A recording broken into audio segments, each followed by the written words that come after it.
It was raining in Nashville that Thursday. The kind of rain that hangs low in the sky. Not a storm, just a steady curtain that makes the world feel like it's closing in. I sat across from Mark Travers, regional director, third floor corner office, leather chairs, glass shelves with too many plaques and too few books. I knew the script before he even opened his mouth. Still, when he said it, "We're eliminating your position," it hit with all the sharpness of a round discharged in silence. I didn't flinch, didn't blink. 16 years in this job, 20 before that in uniform, you learn to take a bullet without showing it. Mark didn't look at me when he said it. His eyes were on the folder in front of him, as if it had something sacred written inside. Probably HR buzzwords: restructuring, streamlining, not performance-related. Bullshit.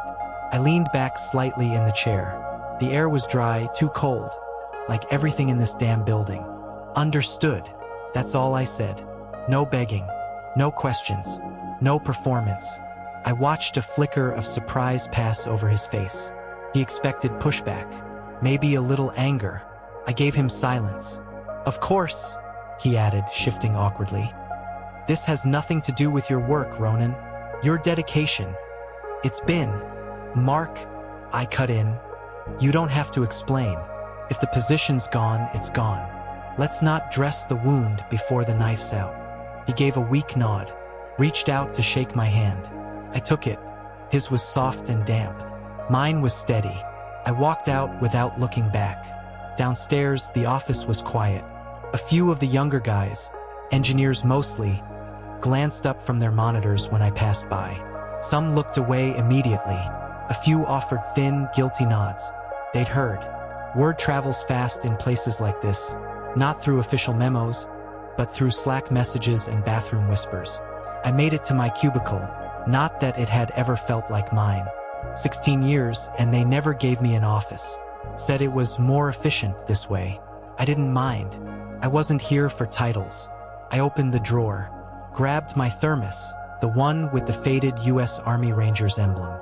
The photo of my daughter Willa when she was 7, wearing my old field jacket like it was armor. A pen my wife gave me after my promotion in 2011, engraved, "For the man who never stops showing up." I zipped it all into my duffel bag. Olive green, military standard, still smelled faintly of sand and sweat and diesel. As I stood there, hand on the zipper, I felt it. Not anger, not sadness, something colder, cleaner, relief. I had given them 16 years of my second life, the one after deployments, after combat, after brothers lost in time that can't be bought back. And now they had given me something I didn't know I needed, an exit. The first morning without work came like a slap disguised as silence. No 5:15 alarm. No black coffee gulped in the dark while half-lacing boots. No truck warming up in the driveway, breathing diesel into the Tennessee air. Just stillness. The kind you don't earn, the kind that settles on you like dust. I sat on the edge of the bed longer than I meant to. My wife, Audrey, stirred behind me but didn't say anything. She'd always known when to let the quiet speak. That's part of why we lasted through Iraq, through Kandahar, through the long re-entry into civilian life, when I was a stranger in my own kitchen and she still left the porch light on every night. By 7 a.m., I was already pacing. I tried to write a list, chores, errands, bills, but my hand stalled. I had nowhere I needed to be, no calls coming in. My phone, once a grenade of notifications, was flat and cold. I found myself standing in the garage, staring at the gear I'd kept packed even after retiring from the army. Old habit, just in case. Who am I now? That voice came quiet but sharp. I hadn't heard it in years. I was a soldier for 20, a regional operations lead for 16. I knew how to command a 30-man unit through hostile terrain and a logistics team through a Category 3 cyber breach. But no one teaches you how to lead yourself through stillness. The third day, I drove out to Radnor Lake, not to hike, not really. I just needed a place where the silence wasn't personal. The forest didn't care who I was. It didn't care I'd been let go like a broken tool. I sat on a bench and watched a heron stand still longer than any human ever could. That bird understood something I didn't yet. A man in his 50s walked by and nodded. Vietnam vet by the look of the patches on his vest. We didn't speak. Just that quiet nod between those who've been somewhere most haven't. When I got back in the truck, I didn't turn the ignition. I just sat there, hands on the wheel, staring out at nothing. And something happened that I hadn't expected. I laughed. Not loud, not joyful. A short, bitter bark of air through my nose. Because suddenly, absurdly, I felt free. No performance reviews. No team briefings full of blank stares. No waiting for someone half my age and a quarter my experience to greenlight something I could have executed blindfolded. I didn't belong there anymore, and maybe I never had. That night, I told Audrey, "I think I'm going to build something." She looked up from her tea. "Like what?" "I don't know yet, but not for anyone else. Not this time." She didn't smile. She didn't cheer. She just nodded slowly and said, "Good. About damn time." By the end of the first week, I knew one thing for certain. I couldn't drift. I'd seen what drifting did to guys after they got out. They started strong. Projects, promises, catching up on rest. But 2 months in, the gym bag was dusty, the TV was on all day, and they couldn't remember the last time they felt necessary. I wasn't going to be that man. I've led missions through insurgent-held territory with nothing but a crumpled satellite map and bad intel. This was just life. And life is logistics. So I did what I always did when things got unstable. I made a plan. I cleared the old corkboard in the garage, took a fresh yellow legal pad, wrote in block letters, "Mission, own my time, build what lasts." That was the objective. Everything else would be tactics. I spent the next few days mapping out my skill set like it was an ops brief. Strengths, strategic operations, security logistics, team leadership under pressure, decision-making without delay, veteran network across 3 states, zero tolerance for BS, weaknesses, civilian sales language, zero online presence, not great with bureaucracy, still reflexively scan rooftops in parking lots. The last one made me smile. Some habits don't break. Some shouldn't. The idea came slow, like it was circling, waiting for me to notice it. There was a guy I served with in Afghanistan, Tino Garcia, ran a private security firm down in Georgia. Last I heard, he was doing high-end executive protection, private risk assessments, stuff just below the radar of federal contracts, but still lucrative. I shot him a message. "You ever have overflow?" He replied within the hour. "Hell yes, clients everywhere." "You looking?" "Thinking about starting my own." "Do it. You got the rep. You got the name. Hell, I'd send you contracts right now if you had an EIN." That was the moment. Not when I filed the paperwork. Not when I designed the logo. Right then, in a 6-word text from a man who'd seen me under fire. "You got the rep. You got the name." I spent the next 2 weeks immersed. Business licenses, insurance, LLC registration, veteran-owned certifications. I didn't sleep much, didn't care. I wasn't chasing something. I was building it, brick by brick. Every system I created, every contact I called, every spreadsheet I built, it was mine. No more running it up the chain. I was the chain. I named it Iron Hand Risk Group.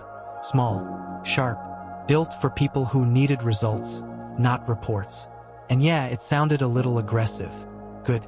Let the world know I was back on my feet. And this time, I wasn't standing in anyone else's shadow. It didn't take long. Once the LLC was active and the name was live, people started reaching out. First, it was Tino, like he promised. A corporate exec needed discreet transport from a Memphis conference to a private estate outside Little Rock. Low risk, but high profile. They wanted someone reliable, not flashy. He wanted me. I made the call myself. "This is Ronan Hale, Iron Hand Risk Group. You'll be in the vehicle by 1600. Non-stop, low visibility, no subcontractors." There was a pause on the other end. Then, "That's refreshingly direct. We'll wire 50% upfront. Felt like pulling the trigger, but the kind of trigger that builds, not destroys. I didn't go alone. I called up Micah Stroud, a former Marine I'd done joint missions with back in '09. He'd been doing freelance private security gigs, some legit, some sketchy. Clean slate, I told him. My terms. Zero compromise. He said yes before I finished the sentence. By the second job, I had a rotating team of 4, all vets, all razor sharp, all tired of dealing with middle managers who'd never seen a crisis outside a PowerPoint. We weren't just bodyguards. We were a solution. Within a month, I had to turn work away. I was running briefings again, drawing up movement maps, assigning gear, talking comms. We weren't rolling in cash, but every invoice felt earned. Clean. No bloated reports. No 3-hour meetings that could have been handled in 6 sentences. I remembered something my old CO used to say: real leadership is making the right call, even if nobody's watching. And for the first time in years, every call was mine to make. But there were moments, quiet ones, when doubt whispered. Invoicing errors, tax questions, a miscommunication on a pickup window that nearly lost us a client. I'd sit in my truck at night, post-debrief, staring at the windshield like it could answer me. What the hell do you know about running a business, Ronan? You're not an entrepreneur, you're a hammer. And now you're building a damn house. But every morning I woke up and showed up anyway. That's the one thing I'd always known how to do. Show up. And I started to notice something. The men I hired, they weren't just working. They were healing. Micah, after a long haul through Kansas City, said something over coffee that stuck. Feels good to follow someone who actually earned the stripes. That hit deep, because I didn't build Iron Hand just for income. I built it so guys like us had somewhere to go that still felt like a mission. It started with a voicemail. A clipped, careful voice. Ronan, this is Denise from corporate. I was hoping we could connect. There's a situation Mark thought you might be able to help with. I stared at the screen for a moment. Didn't press play again. Didn't need to. Situation. They always used that word when they didn't want to say, we're overwhelmed. I didn't respond. 3 days later, another one came in. Different voice. Colin Bell, my old deputy. Sharp kid, good heart, but he wasn't ready when I left. He sounded tired. Hey Ronan, look, I know it's been a minute, but we're honestly in a jam. The system rollout's a mess, ops is understaffed, and, well, we could really use someone like you to steady the ship, even temporarily. Steady the ship. The same ship they pushed me off of, blindfolded. I closed the message, took a breath, and for the first time in a long time, I really smiled. That night, Audrey poured me a bourbon without a word. Just set it down next to me as I went over schedules for the week. 3 new clients. 1 cross-border asset retrieval. A training contract in Oklahoma with a veteran-owned firm trying to professionalize. The calendar was full. Not crowded.